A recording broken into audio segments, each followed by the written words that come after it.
In a normal garden view, we usually see a lot of flowering plants occupy the front of the garden, while the fruit trees are all behind the house. Even the houses in my neighborhood justify the thought. But the picture in my garden is just the opposite. On either side of the front of the house stands a mango tree and a chiku tree with their green foliage greeting visitors with their sweet smiles. I always wondered and asked my mother as to why are these fruit trees in front of our house in the garden and not in the backyard. She would smile and say, "Have patience, dear. Observe the trees this fruit season and you will be answered." The mango tree blooms and bears fruits annually. For the rest of the year, it stands silent. On observing the chiku tree, however, I noticed tiny white flowers appearing day by day. Lots of chikus this season, I thought.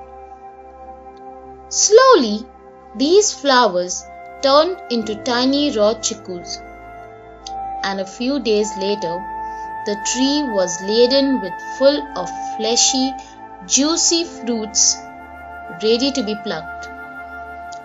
Time and again, we plucked the chikus. I was still awaiting my answer, and in a few days, I did get it. It was a magical answer. A number of birds, animals, and insects flocked towards my chiku tree.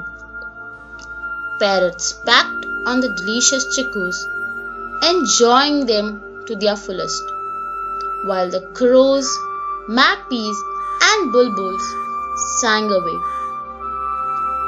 Then there was a cute little squirrel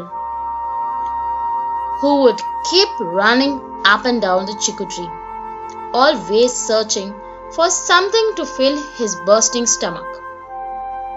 One day, I was really surprised to see a calm but mischievous monkey balancing itself precariously on a branch, enjoying the delicious chikus. The dark was the time for the bats. It's when they come out to feed on the chikus. All this added color to our garden and made it a refreshing place. All these activities answered my question too, as to why a fruit tree in my garden and not in the backyard. And I'm so glad my mother decided to plant the fruit tree in front of my house.